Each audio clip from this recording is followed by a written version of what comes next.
सदर महफिल और आज की महफिल के दाई जनाब वैद्य कुमार साहब, मैं एक सामी की हैसियत से यहाँ आया था क्योंकि मौजू उर्दू के ताल्लुक़ से था, उर्दू की हिफाजत के ताल्लुक़ से था और तेलंगाना का लफ्ज़ उसमें इस्तेमाल किया गया। तो इन तमाम चीज़ों से मेरा गहरा ताल्लुक़ है, इसीलिए दिल मजबूर किया कि मैं यहाँ पर आऊँ। हज़रात, उर्दू के ताल्लुक़ से क्या हुआ, हमारी तहज़ीब कैसे कुचली गई, हैदराबाद को कैसे तोड़ा गया, आप तमाम मुक़र्रिर ने बड़े अच्छे अंदाज से तारीख़ को दोहराया है। मैं इस नतीजे पर पहुँचा, अल्लामा इक़बाल का एक शेर याद आ रहा है, वाए नाकामी मताए कारवां जाता रहा, वाए नाकामी मताए कारवां जाता रहा, कारवां के दिल से एहसास ज़्यादा।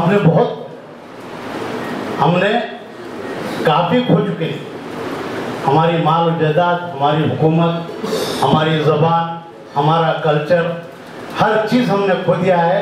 लेकिन आज भी हमें एहसास नहीं, क्या नुकसान हुआ है हमें एहसास नहीं।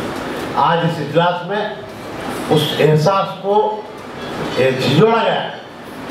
इसीलिए मैं कहता हूँ कि अब तकारीर की या भाषण की ज़रूरत नहीं है, क्योंकि भाषण बहुत हो चुके हैं, अब तो पहले राशन की ज़रूरत है। बहरहाल भाई, मौजू है वैसा, मैं सिर्फ चंद तजावीज़ आपके सामने, क्योंकि हर चीज़ नाइंसाफ़ी की चीज़ उसकी मुकम्मल फहरिस्त आप लोगों के सामने आ चुकी है। उर्दू का क्या हश्र हुआ। अब सवाल ये है कि अदालत में भी, कोर्ट्स में भी हमारे चीफ जस्टिस साहब ने उसी तौर पर इत्तेफाक कर लिया है कि अदलिया में भी तेलुगु का लुज़ूम और तेलुगु अदलिया की ज़बान। बेशक बहुत हम खैर मक़दम करते हैं, हम यही चाहते हैं कि हमको कोई परेशानी की बात नहीं है तेलुगु वाले से, क्योंकि निज़ाम की हुकूमत में ये कोई नया तजुर्बा नहीं है। निज़ाम की हुकूमत में अगरचे के सरकारी ज़बान उर्दू थी, लेकिन तेलुगु, मराठी, कन्नड़ी, ये तमाम ज़बानों को बराबर उसकी उन्नति, उसकी तरक्की दी गई थी, उसका लिहाज रखा गया था। अदालतों में मुतरज्जिम रखे गए थे, किसी को ये महसूस नहीं होता था कि भाई उर्दू सरकारी ज़बान है और हमारे साथ नाइंसाफ़ी हो रही। किसी को आवाज़ उठाने की ज़रूरत ही नहीं, क्योंकि मुतरज्जिम थे। और आज भी बीदर, रायचूर, गुलबर्गा, ये 3 अज़ला को जो तेलंगाना के थे उनको उधर भेज दिया गया। और निज़ाम की हुकूमत भीड़, औरंगाबाद तक, उस्मानाबाद तक थी, वहाँ भी कोई किसी को तकलीफ नहीं। आज भी 3 अज़ला में जो बॉर्डर के इलाके हैं वहाँ पर 3 मीडियम के स्कूल चलते हैं, वही निज़ाम की हुकूमत के दौर के। मराठी मीडियम चलता है, तेलुगु मीडियम, कन्नड़ा मीडियम चलता है कर्नाटक में, उर्दू मीडियम चलता है। उसी तरह से तमाम, और किसी को कोई तकलीफ नहीं होती, ना किताबों की तकलीफ है, ना बातचीत की तकलीफ है, ना एडमिनिस्ट्रेशन की तकलीफ है। फिर हम यही कहते हैं कि भाई इंसाफ की बात करो। आप हुकूमत में आए हैं, अल्लाह हुकूमत दिया है, ये खुदा का एक कानून है, हुकूमत देता भी है, छीन भी लेता है।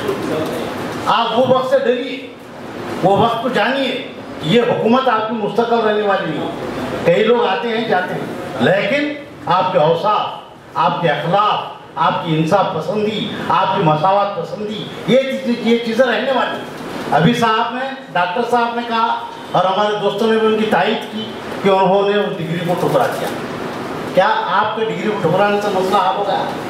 बहुत अच्छा, एकदम बहुत अच्छा, एकदम हम उर्दू वाले उसकी तारीफ करते हैं।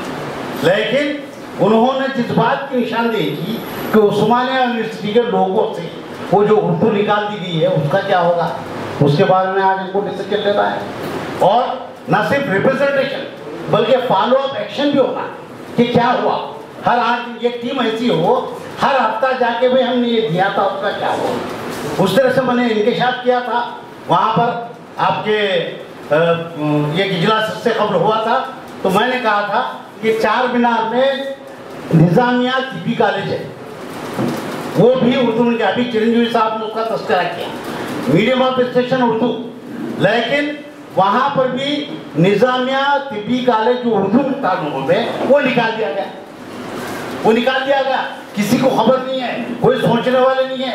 अब लीडरों को शिकवा करना, शिकायत करना आसान है। वो लोग तो अपने अपने जो भी झोलियां भर लेना है भर ले रहे हैं, लेकिन हमारा आपका काम ये है कि ये चीज़ों को देखें, नजर रखें। निजामिया तिब्बी कॉलेज से उर्दू खत्म हो गई। और दूसरा चीज, वहाँ का मीडियम ऑफ इंस्ट्रक्शन जो यूनानी मेडिकल कॉलेज है उर्दू है, ठीक है। आप तेलुगु नॉन उर्दू वालों को एडमिशन दीजिए, हमको कोई एतराज नहीं, लेकिन वहाँ का जो एलिजिबिलिटी क्राइटेरिया है उसको बिल्कुल यकसर नजरअंदाज कर दिया गया। आपने 2 साल पहले जो वहाँ पर काउंसलिंग दी, वहाँ पर 75 सीट्स पे तकरीबन 50 नॉन उर्दू बच्चों को लिया गया, जबकि उसका जो क्राइटेरिया है, एलिजिबिलिटी क्राइटेरिया, वो Urdu medium up to 10th होना या इंटरमीडिएट में सेकंड लैंग्वेज उर्दू पढ़ना। आपने ऐसे बच्चों को नजरअंदाज कर दिया। श्री वेंकटेश्वर यूनिवर्सिटी और आंध्रा यूनिवर्सिटी के बच्चों को निजामिया तिब्बी कॉलेज में लाया गया, और वो जबकि बच्चे ख्वाहिशमंद थे, वो मैं ऐनी शायद हूँ विजयवाड़ा में जिस वक्त काउंसलिंग थी मैं वहाँ मौजूद था। बच्चे ये आरजू कर रहे हैं कि हम करनूल में डॉक्टर अब्दुल हक यूनानी मेडिकल कॉलेज में एडमिशन लेंगे, वेंकटेश्वर यूनिवर्सिटी और आंध्रा यूनिवर्सिटी। लेकिन वहाँ जो काउंसलिंग में बैठे हुए थे, वहाँ के वाइस चांसलर साहब थे, उन्होंने निजामिया तिब्बी कॉलेज को वहाँ के स्टूडेंट्स को भेजे, और यहाँ के जो उर्दूदान बच्चे थे, जो क्वालिफाइड बच्चे थे, सिर्फ 18 रैंक तक उर्दू मीडियम के बच्चों को लिया गया, उसके बाद क्लोज कर दिया गया। क्या है नाइंसाफी नहीं है? ये नाइंसाफी की तरफ निशानदेही इसलिए कर रहे हैं कि हम नहीं चाहते किसी जबान के साथ या कोई जबान डाल नहीं आना, उर्दू यूनानी मेडिकल कॉलेज में नहीं आना। ये तो गैर इंसान की बात है, नाइंसाफी की बात है। हम ये कह रहे हैं एलिजिबिलिटी क्राइटेरिया अगर मुकम्मल करते हैं आइए मोस्ट वेलकम, लेकिन नहीं है। उससे से उर्दू मीडियम के असातिज़ा के अपॉइंटमेंट में हमेशा ये काम किया जाता है कि भाई SC/ST के लिए कुछ सीट्स को रिजर्व किया था, या वही था SC/ST उनके लिए सीट्स रिजर्व किया थे। उर्दू मीडियम असातिज़ा का तकरूर किया जाता है, अगर 22 बच्चे सेलेक्ट हुए हैं तो 11 बच्चे को सेलेक्ट किया जाता है, अपॉइंटमेंट किया जाता है, और 11 सीट्स को रखा जाता है। क्यों रोकते आप? नहीं कहते कि SC/ST कहाँ का SC/ST? अब तक का तजुर्बा आपका ये बताता है कि उर्दू मीडियम असातिज़ा में SC/ST कोई भी पास होते आते, फिर क्यों नाइंसाफी करते हैं? ये हमारे डॉक्टर चिरंजीवी साहब है, पांडु रंगारेड्डी साहब है, वैद्य कुमार साहब है, इनका अगर हमारे साथ होता, क्या है मुसलमान है, क्योंकि हमारा ताल्लुक उर्दू से जोड़ दिया गया है, इसीलिए रोते हैं, हम खामोश बैठे। ये जो तरीक़ाकार है, इसको बदलने के लिए आप तमाम लोग हमारा साथ देना चाहिए।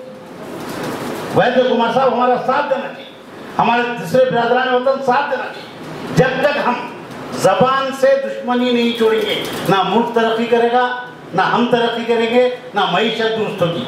उर्दू का ताल्लुक भी उसी तरह से है जैसे तेलुगु का है, तेलुगु के साथ भी नाइंसाफी हो रही है। जैसा कि हमारे भाई ने कहा कि तेलुगु मीडियम मदारिस को ख़त्म किया जा रहा है, सरकारी मदारिस को बिल्कुल यकसर ख़त्म किया जा रहा है, उसके बजाय इंग्लिश मीडियम मदारिस। आपको इंग्लिश से क्यों हमदर्दी है साहब? एक सब्जेक्ट इंग्लिश काफ़ी है।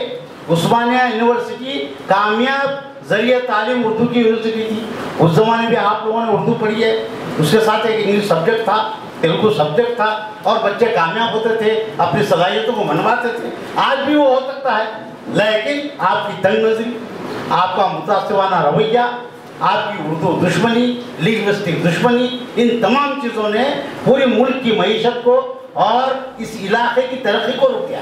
तहजीब तो चलेगी, अब तहजीब नहीं है, आंध्रा की तहजीब है, तेलंगाना खत्म। तेलंगाना में इस वक्त आंध्रा की तहजीब है, खाने पीने में, मेल मिलाप में, बातचीत में, ईदन में, वो त्योहारों में। जो तहजीब हमारी दक्कन की तहजीब थी, जो कि दक्कन का नाम दिया गया है, वो तहजीब अब बाकी नहीं रही। इसीलिए हमको एक तो जैसा हमारे मुनुद्दीन साहब ने कहा कि उर्दू का अहिया, दूसरी तहजीब का अहिया भी जरूरी। हमारी तहजीब, हमारी जबान मुनज़्ज़म प्लान के तहत, मैं बबांग के तहत कहूँगा, इसमें कोई रोकने की बात नहीं है कि किसी कौम को अगर उसकी कौम को मिटाना है, सफ़े हस्ती से मिटाना है, उसकी ज़बान खींच ली जाए। और ज़बान खींचने की यह तहरीक 1948 का आज़ाद हिंदुस्तान के आज़ाद होने के बाद एक मखसूस तबके ने की, और वो मखसूस तबका कौन है वो आप बेहतर जानते हैं। उन्होंने हुकूमत भी की, लेकिन हुकूमत में हर वक्त यही कर सकते आया था, इबादतगाहों को तो मुनज़्ज़म किया गया। जबकि कॉन्स्टिट्यूशन ऑफ इंडिया में एक चीज़ ये है, अब ये कहा जा रहा है कि तमाम करस्पॉन्डेंस तेलुगु में हो, मोस्ट वेलकम हो। लेकिन हिंदुस्तान का दस्तूर ये कहता है कि मादरी जबान में बिलखुसूस उर्दू है या कोई भी जबान हो, उसमें भी करस्पॉन्डेंस होना जरूरी। आर्टिकल 353, 354 है। आप अगर इंग्लिश नहीं जानते हैं, तेलुगु नहीं जानते हैं, आपको ये हक है, इख्तियार है कि आप अपनी लैंग्वेज में किसी भी ऑफिसर को रिप्रेजेंट करें। और ये हुकूमत की और डिपार्टमेंट की जिम्मेदारी है कि वो हमारी जबान में जवाब दे। आज ये मुतालबा क्या हम कर रहे हैं, हम ये देख रहे हैं कि उर्दू में दे तो कौन पढ़ेगा, उर्दू का रिप्रेजेंटेशन कौन देखेगा भाई। अगर हम ये तय कर लें कि हमारा रिप्रेजेंटेशन उर्दू में जाए और उन्हें मजबूर करें, क्योंकि दस्तूर हिंद की दी गई ये हक है, ये कॉन्स्टिट्यूशन हक को भी नहीं ले सकता। इसीलिए अगर हम ये काम करें, हमने किया है DCP के ये यहाँ के DIG से हमने रिप्रेजेंटेशन किया था, मंगलाट में वगैरह कुछ 1 साल पहले जो फसादात हो रहे थे, हमने उर्दू में रिप्रेजेंटेशन किया। DIG साहब ने कहा कि सही उर्दू का एक वैसा पढ़ो, नहीं साहब आप किसी मुतरजम को लाइए और पढ़िए, नहीं तो जवाब दीजिए, हम हाईकोर्ट में अपील फाइल करेंगे, पब्लिक इंटरेस्ट लिटिगेशन फाइल करेंगे, जवाब दीजिए आप। तो ये काम अगर हम चारों तरफ से करें, प्रेशर डालें गवर्नमेंट पे, तो इंशाल्लाह कामयाबी हो सकती है। इसमें आज रोने का, देवाओं की तरह हाथा तोड़ने का, चूड़ा तोड़ने के बट्टे का ये दौर चलेगा। अब हर एक को चिरंजीवी साहब के जैसे मुजाहिद बनना पड़ेगा। आप उन्होंने एक डिग्री दे दी, ठीक है भाई, उन्होंने एक अलामती बात है, उससे कुछ भी होने वाला नहीं है, ये मैं सामने कह रहा हूँ। लेकिन हमें उन्होंने एक रास्ता बताया, एक डायरेक्शन बताई, डायरेक्शन दी है कि अगर तुम जब इशार और कुर्बानी के लिए आओ तो इंशाल्लाह कामयाबी आपकी होगी। बहरहाल वैद्य कुमार साहब ने बड़ा अच्छा आज का मौजूद चुना है, इसके लिए वो काफी मुबारकबाद है। और आइंदा भी ऐसे बर्निंग इश्यूज पर काम करते रहेंगे। अब रही तहरीक की बात, तहरीक अभी तक कई तहरीकें चलती रही लेकिन नाकाम रही, उस पर भी गौर करना होगा कि भाई तहरीक नाकाम क्यों होती है।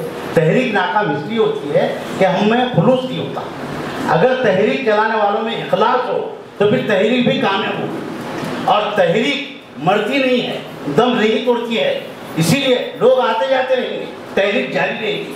अगर मेरी एक तजवीज़ ये है वैद्य कुमार साहब से, ये हिमायतनगर में आपके पास बड़ा अच्छा सिंपोजियम हो रहा है, कि अवाम को भी इसमें शामिल करना चाहिए, लेकिन आम आदमी यहाँ नहीं आ सकता। इसीलिए इस तहरीक को, क्योंकि उर्दू का मसला है, तहजीब का मसला है, तेलंगाना का मसला है, इसको बाशऊर बनाने के लोगों को महल्ले वाली सतह पर, हर महल्ले में इस किस्म के सिंपोजियम हमारे ये जो सोर्स जो आपकी कमेटी है उसके तहत किए जाए, तो मैं समझता हूँ कि तहरीक बनेगी और पब्लिक मूवमेंट बनेगा।